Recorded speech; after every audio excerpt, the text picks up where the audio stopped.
If I had to give one tip for a copper to get better, that is to get out of the site. Now I know you always set up site, and then once the prep phase starts, you're basically just a sitting duck in sight. Well, this is not good because it gives the enemy extra time to counter your setup, which instead you should be doing since you're all the way on spawn. I would recommend just roaming about a hallway or 1 room, 2 rooms away early, so that way you can shoot drones. Well, coppers don't drone much in the first place, but you're basically just running around and trying to contest anyone that comes in early. This will get you in more gunfights, learn more about the map, because you're a copper. You don't know shit about the game right now, but this will get you out of your comfort zone and get you in more gunfights. So that is my tip for coppers. If I had to give one tip for a bronze player, that would be to aim head level. I know that's very cliche, but when you're in bronze, you're basically facing up against AI that don't really shoot back that much. So you want to make sure you're getting the upper hand on them. So if I were to go up to a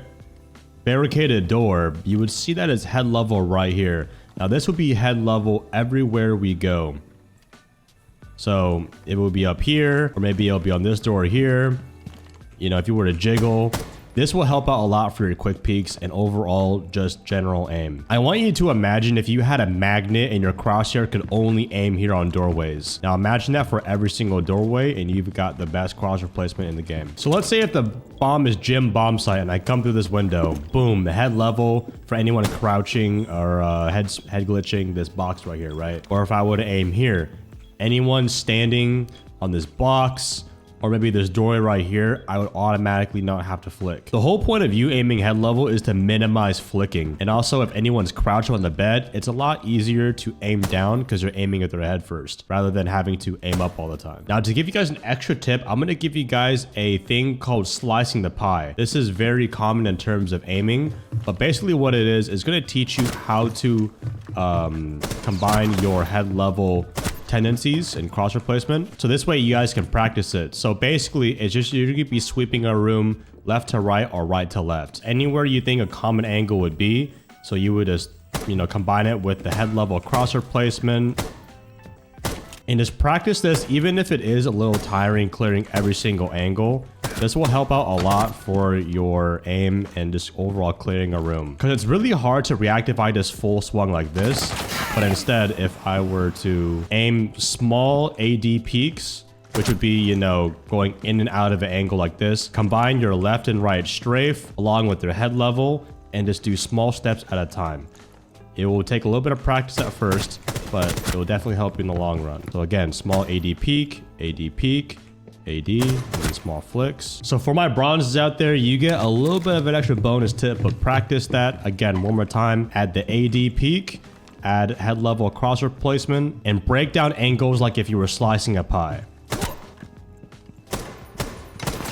Holy shit, maybe I need to do this exercise. Now, if I had to give one tip for silvers, that would be to think outside the box or your screen. Now, it's very easy, again, to set up site and only focus on what's on your screen. But the thing is, Siege, you need more map knowledge. You need to adapt to sound cues because those sound cues are going to be further away from the site.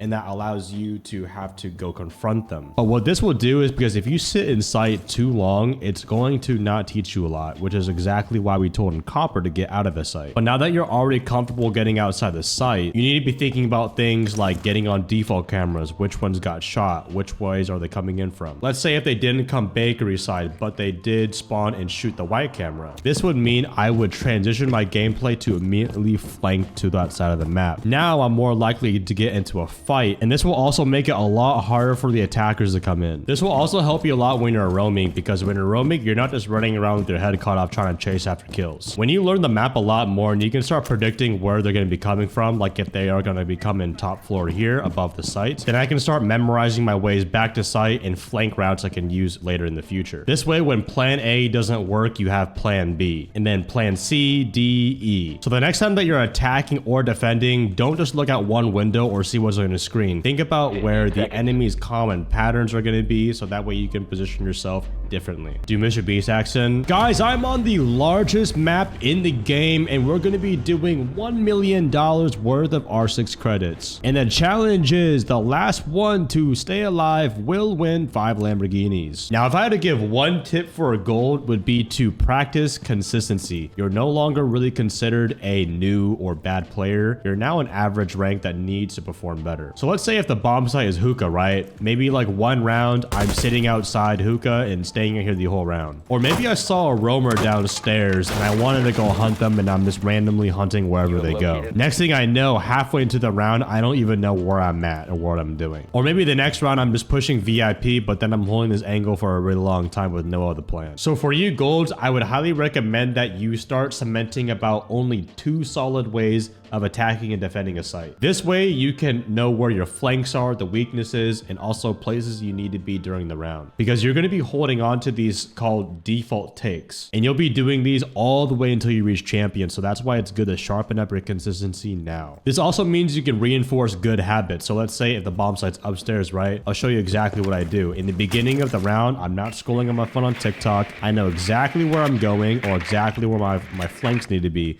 So I'll put a pre-placed drone here, and then I'm set for the rest of the round. Then when the round starts, I know I always like to rappel here, and I like to start with getting started on Aqua. I know exactly where to air jab for my flanks, and then here too. And when I open up this barricade, I know all the common angles that people tend to do, so that way when they go up against me, I'm already way more experienced than them. And when I get inside, I know exactly what needs to happen, when the bomb needs to go down, or maybe if I need to go start flanking someone. Now let's flip it. Let's say if I'm on defense, how do you play more consistent on defense? Well, this would be knowing the exact site setup. You do the exact same reinforcements and holes every single time, because you know it will win you a lot.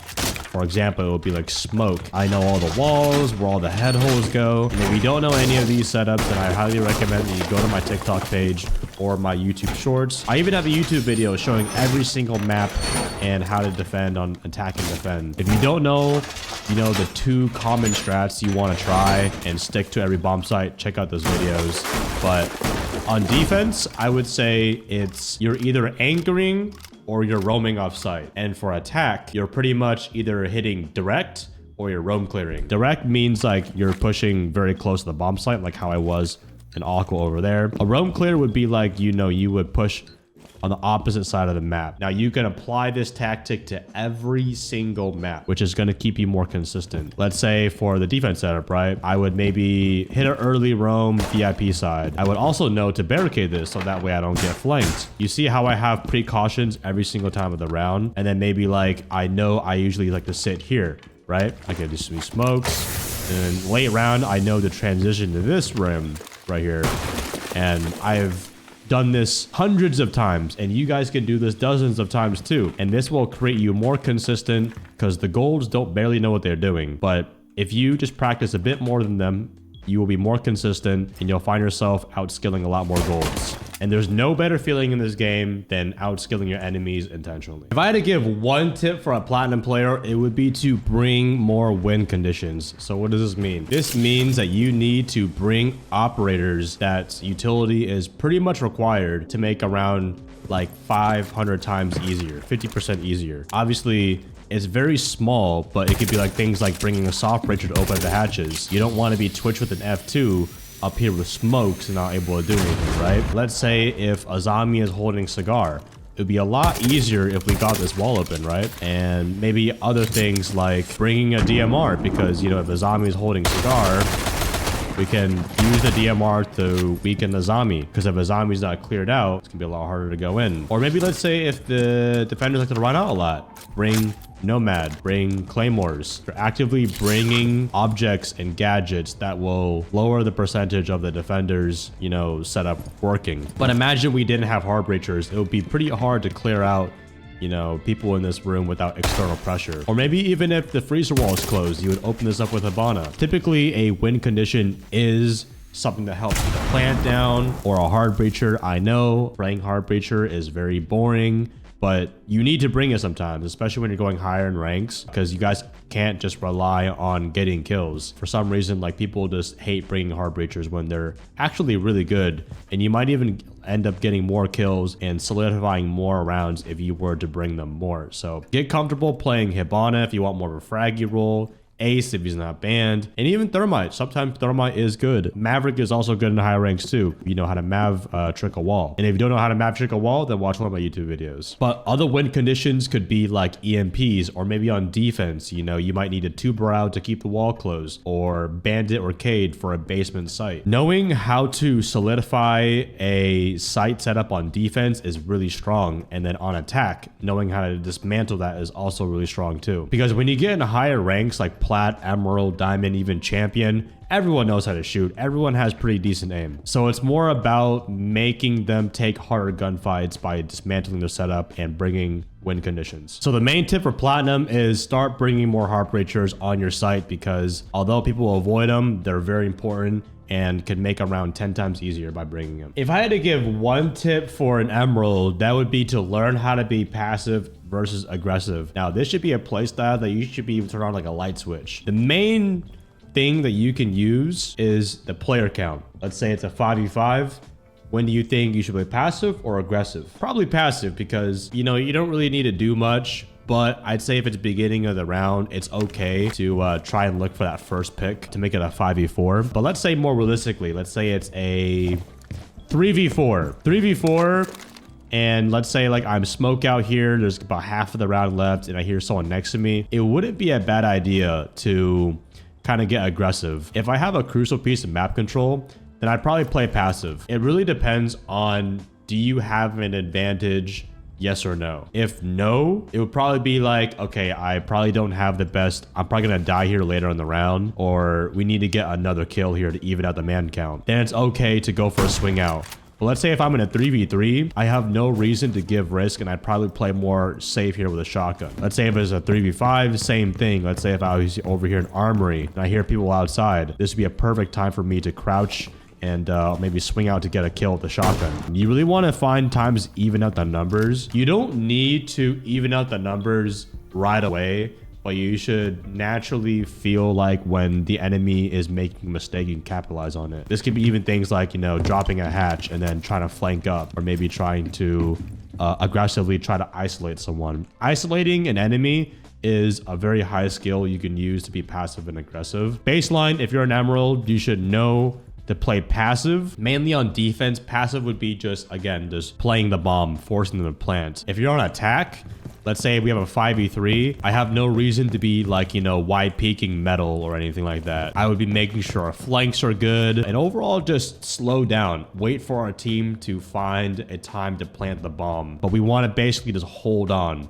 We don't need to push too much. We just need to hold our angles, because again, the defense team probably will be getting aggressive. So that's when you can use that aggression against them. Kind of eyeballing that and knowing when the enemy team needs to get aggressive or passive is a really good way to use their mistakes against them. So when you can kind of like understand that, just mainly just use the man count. 3v5, get aggressive. 5v3, play passive. So when you can kind of have that, your playstyle and character becomes more objective based rather than like, oh, can I just win my fights here and there? It's almost like, I like to think of it as like the time in the objective is like a doll controlling the strings, right? If I'm like the doll, right, it's going to be like, this will tell me exactly what I need to do and when I need to do it. Because when you become a player in high ranks, you need to play more for the team and the match, winning the match rather than just going for your own individual skill or kill. When you play away from the team, that's when the team starts to fall apart. And you know that a lot from solo queue. If I had to give one tip for a diamond, it would be to play refrags and crossfires. So many diamonds out there are kill hungry, and again, they start playing more for themselves over the objective. Especially with the voice chat bug this season, it's really hard to work with your teammates and communicate. But basically,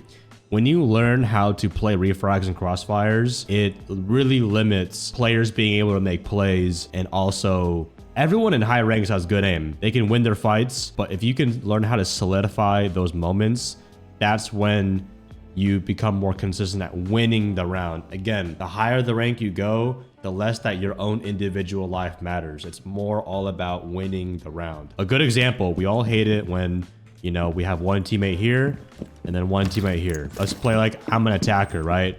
If I'm an attacker, you know, my main goal would to be isolate someone. I would maybe wait for this guy to peek first, or maybe I can try to pick this guy off first and then move on to the next guy. How you would play a crossfire is one player would be first contact. This means this player is the first one to die and basically the bait. You put them in a very hard spot where the enemy has to expose himself to get this kill. The second that this guy's gun goes off, this player right here is immediately pre-firing this guy right here. So you're basically just trading lives. It's not about who gets the kill, who dies. It's just about winning the round. Now, let's say you can't always set this up. It's not always a 2v1. How do you play refrags more correctly? Well, this would mean you would hold more map control as a player. I know I probably should have put this as some of the other ranks, but map control is extremely key when it comes to winning Siege. On attack, you're trying to take the map control. On defense, you're trying to use the map control, prevent it. Playing a good map control area would be attic, because I can contest here. I can help the breach. Or I mean right here, you play close. You can prevent people coming from the breach here, and then maybe one player top white. These are all good positions because you're only like one swing away from helping your teammate. So let's say, again, if my teammate dies because he gets swung, as the white player, I'm going to try and kill the guy because this guy is fresh off a fight and he's distracted. So it allows us a small window period, usually around 1 to 5 seconds, to refrag our teammate to get that number back. Remember, our emerald tip was to play passive and aggressive. This also applies for diamond, but you need to be a lot more tight on your positioning. You know, pay attention to where your teammates are, and then that can kind of help you determine what map control you need to play. Because again, it's not all about just running around killing people, because the other team will try to cut you off. But if you put yourself in good pieces of map control, you are close to your teammates, and you basically tighten the line, tighten the gaps in your defense and attacks. Now, if I had to give one tip for a champion, is to upgrade your cutoff game. Now, if you're a champion, you know how to do everything. But as a competitive player, like, the biggest thing that you can do to get the upper hand on other champions is countering their default strats and also forcing them into bad gunfights. And you as a champion, you can figure that out. One thing I like to do is, as Zero on bank, I like to get all of these cameras down. It is very rare that they will find these cameras, and if they do, it's just because, you know, I just scan them on them. But you located a bomb. Remember, like, you're just closing the gap even more. In this example would be like, I'm looking at every flank. I'm looking at everything they do. If they try to flank elevator to try and make a play, we can stop that. And you basically just learn how to shut down a lot of potential play makes. Another good example would be over here. Let's say in the beginning of the round, it's basement, right? If I were to leave a normal drone right here, I can have a teammate sit on it, and this allows me to get in the building really, really fast. Learning how to be a cutoff player also makes you a fast entry, getting in the map fast, confidently. You're in the building in the first 30 seconds of the round. A lot of champions, you know, they might be, you know, having one extension. Let's say they're holding open area with the hatch open. Getting all of this top floor control fast asserts dominance and also cuts off any of their refrags from their other teammates. Let's say they're gonna have teammates walk up blue. You know, you get this fast and they can't walk up and help up their teammate. All of these cutoffs are to isolate roamers, make it a 5v3 in the first little bit. But as a champion, you should be thinking about cutoffs. You can think about entering the 3rd floor really early, or maybe having a certain drone. But you're basically, even with one drone, you can almost solidify getting like half the map control in the first minute of the round, which is super, super key, especially in high ranks where, you know, retakes can happen a lot. So that's my biggest tip for champion, is get really creative with the cutoffs. If you find, you know, people tend to rotate a certain area very often, combine this with a pre-placed drone, and you're basically making your own strats at this point. And that's why Siege is so good at a high level. When I used to compete, is that there's like 1,000 different ways you can win a certain round. against an enemy. So that's why I love it a lot. But that is my one tip for every single rank. Be sure to leave a like if this helped you a lot, and comment below what rank you are right now, and maybe let's say you guys have a different tip you would like to share in the comments below. But like this video, subscribe if you're new, and I'll see you guys in the next video.